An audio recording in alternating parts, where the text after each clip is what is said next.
What's up, Oral Stories fam? If you're ready for another nightmare-fueled journey, you're in the right place. Seriously, things are getting real. If you haven't yet, subscribe and hit that like button, and definitely leave a comment below. I want to know what you're thinking. And if you're just tuning in, trust me, you'll want to go back to the beginning of this story. In the last part, we found something truly horrifying, and then now, the real terror begins. The silence after the butcher's heavy footsteps faded was almost as terrifying as the chase itself. I lay there, pressed against the grimy, cold metal of some defunct machine, my breath coming in ragged, painful gasps. The wound in my side throbbed, a hot, searing pain that made me lightheaded. My fingers, still pressed to the wound, came away slick with blood. It wasn't a deep cut, thankfully, more like a nasty scrape from jagged metal, but it was enough to remind me that I was hurt, vulnerable, and completely alone. Or was I? The thought of Maya and Chloe, running blindly into the darkness, filled me with a fresh wave of panic. Were they safe? Had the butcher caught them too? The agonizing uncertainty was almost unbearable. I had to find them. Or at least, I had to try. Pushing through the pain, I slowly, cautiously, forced myself upright. My flashlight was still somewhere on the floor, lost in the shadows. I fumbled for my phone, its screen a dim, inadequate glow, but it was enough to give me a little light. The air was thick with that sickening, metallic odor, now mingled with the smell of my own blood. Every creak of the old building, every distant drip of water, sounded like a giant coming for me. My ears strained, desperate for any sound, any sign of my friends. I moved slowly, hugging the walls, my phone's meager beam dancing across rusted pipes and decaying equipment. I was trying to make my way back towards where I'd last seen Maya and Chloe disappear, towards the general direction the butcher had taken. This place was a maze, a sprawling nightmare of industrial horror. Each room was darker, colder, and more unsettling than the last. I passed what looked like a chilling room, its metal walls covered in a thick layer of frost, even though the power was clearly off. Inside, shadowy forms hung from hooks, too indistinct to make out properly, but my imagination filled in the terrifying blanks. As I crept around a stack of enormous, silent conveyor belts, a faint sound reached my ears. Voices. Low, muffled, but undeniably human. My heart leaped. Maya? Chloe? Could they have found a hiding spot, perhaps even regrouped? A flicker of hope ignited within me, quickly followed by a cold dread. The voices weren't coming from where I thought my friends would be. They were coming from deeper within the slaughterhouse, from a direction I hadn't yet explored. And there was more than one voice. Definitely more than two. I pressed myself against the cold metal, straining to hear. The voices were indistinct, a low murmur of conversation, punctuated by an occasional laugh, a guttural, chilling sound that made my skin crawl. It wasn't the sound of scared urban explorers. It was too casual, too comfortable. It sounded normal. And that was the most terrifying thing of all. Cautiously, I edged closer, moving towards the source of the voices. I found a gap in a broken wall, leading into what looked like a small, makeshift living area. My phone's light was too weak to fully illuminate the space, but I could make out forms, movement. I risked a peek. What I saw made my blood run cold all over again. It wasn't just one person. And it definitely wasn't Maya or Chloe. There were several figures in the flickering light of what looked like a fire pit or a makeshift lantern. One was a large, stocky woman, her back to me, stirring something in a pot over the flame. Another was a younger man, broad-shouldered, sharpening a large blade on a whetstone with an almost serene concentration. And then, there was a child. A small figure, no older than 10 or 12, sitting quietly in a corner, fiddling with something in their hands.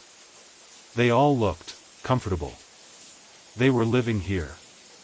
The realization slammed into me with the force of a physical blow. The family. The old man at the gas station hadn't just warned us about a single madman. He'd warned us about them. A whole family. Living in this abandoned slaughterhouse. And judging by the bloodstains, the fresh smells, and the butcher, they weren't just living here. They were still using it for its intended purpose. Only, the livestock had changed. The younger man sharpening the knife chuckled, a low, unsettling sound. "The last one put up a good fight, Ma," he said, his voice surprisingly calm. "But he made good meat." My stomach lurched. The last one. He was talking about Sam. Or Liam. Maybe both. My blood ran cold, fear warring with a growing, sickening rage. The woman, who I now recognized as the mother, let out a soft, humming sound, like a lullaby. "They always do, son. But resistance just makes the flavor richer. Now, bring me that bucket. This broth needs thickening." I heard the scraping sound of a bucket being dragged across the floor. My eyes darted to the child. They still sat quietly, seemingly unfazed by the gruesome conversation. This was their normal. This was their home. They were a family of butchers, living in their gruesome kingdom, and they were hunting us like animals. I pulled back from the opening, my mind racing, trying to process the horrifying truth. This wasn't some lone psychotic killer. This was an entire, deranged family, completely isolated from the world, and completely immersed in their horrific trade. The butcher wasn't just a random attacker, he was a son. And there were others. How many? The sheer scale of the plant, its labyrinthine corridors, now felt less like a challenge and more like a carefully designed trap. Every shadow, every echoing sound, every hidden corner was part of their hunting ground. We weren't just trespassers. We were the next delivery. My blood ran cold, a sickening dread spreading through me. The whispers, the mother's lullaby, the casual talk of good meat, it all solidified into a single, horrifying truth. We hadn't just stumbled upon an abandoned slaughterhouse. We'd walked into an active human processing plant, run by a family of deranged cannibals. The old man's warning, that place was condemned for a reason, finally made terrifying sense. This was their home, their kingdom, and we were the unwanted intruders, the next meal. I had to get out. But more importantly, I had to find Maya and Chloe, if they were even still alive. The thought of them ending up like Sam and Liam, becoming good meat, filled me with a desperate, burning resolve. I couldn't just run. I backed away from the opening, moving as silently as possible through the oppressive darkness. My side throbbed, a constant reminder of my vulnerability. I needed to be smart. I needed a plan.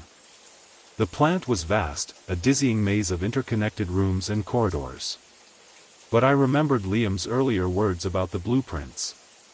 He had studied them, memorized the layout. If I could think clearly, if I could somehow remember the general design, maybe I could find a way out, or at least a safe hiding place. As I crept through a narrow passage, the floor grew slick beneath my feet. I shone my phone's light down, and my stomach churned. It was a dark, viscous liquid, glistening in the dim light. Blood. And it seemed to be flowing, slowly, sluggishly, towards a large drain in the center of the passage. It was fresh. The air here was heavy with the smell, a cloying, sickly sweet odor mixed with the familiar metallic tang. I followed the flow, my heart pounding, a morbid fascination mixed with pure terror drawing me forward. The passage opened into another cavernous room. This one was different. It was much colder, and dominated by a monstrous piece of machinery in the center. It was a massive, industrial-grade meat grinder, unlike anything I'd ever seen, even in pictures of slaughterhouses. Its steel components were gleaming, almost unnervingly clean, unlike the rest of the rusted plant. A series of heavy-duty conveyors led into its maw, and large, sturdy chains hung from the ceiling above it. Then I heard it. A muffled scream. It was distant, distorted by metal and concrete, but undeniably human. And it sounded like Chloe. My blood ran cold.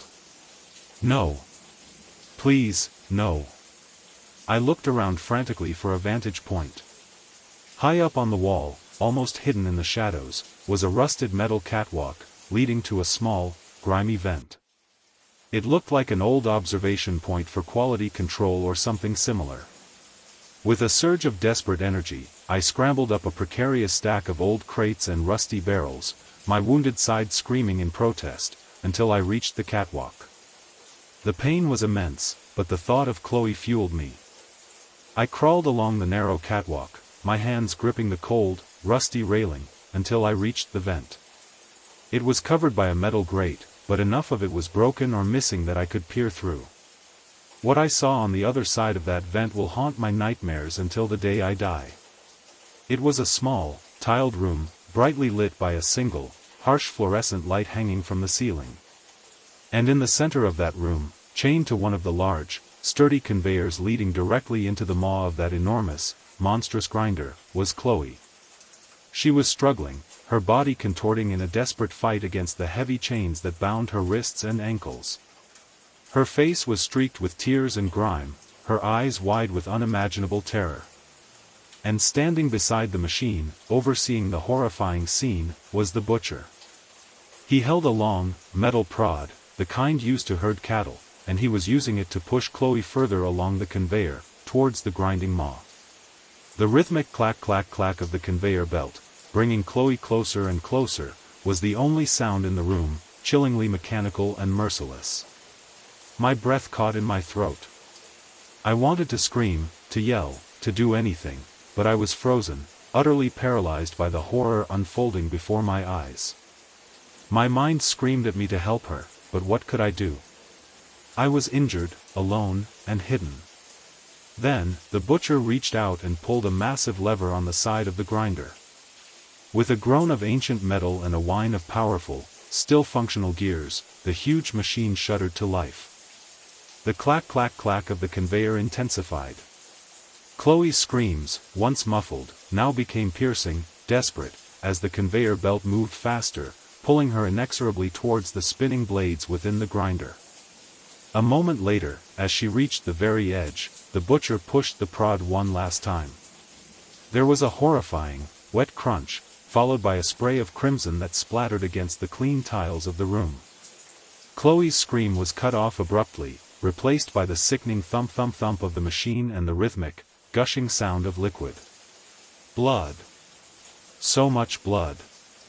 It gushed from the grinder, a thick, dark torrent, flowing into a waiting drain at the base of the machine. The air in the vent, already thick with the smell of decay, was now overpowering with the hot, coppery stench of fresh human blood. My eyes watered, my stomach heaved. I clamped a hand over my mouth to stifle a scream, ball rising in my throat. This wasn't some ancient, forgotten practice. This was happening now. They were processing people. Chloe, she was gone. Just like Sam and Liam. Ground into good meat by a family of monsters who never stopped their work. I pulled back from the vent, my body shaking uncontrollably, tears streaming down my face. The horrible sounds of the machine, of the processing, echoed in my ears. I couldn't unsee what I had seen. I couldn't unhear the sounds. The world swam around me, a sickening blur of fear and grief and utter despair. They weren't just hunting us. They were harvesting us. And I was still in their territory, still alive, still breathing. But for how long? The thought that I could be next, that my own flesh could pass through those gruesome blades, was a terror beyond words. I had to get out. I had to escape this living hell, or I would end up just like Chloe, just like Sam, just like Liam. The metallic hum of the grinding machine filled the air, a monstrous lullaby, and I knew, with absolute certainty, that every second I stayed here, I was signing my own death warrant.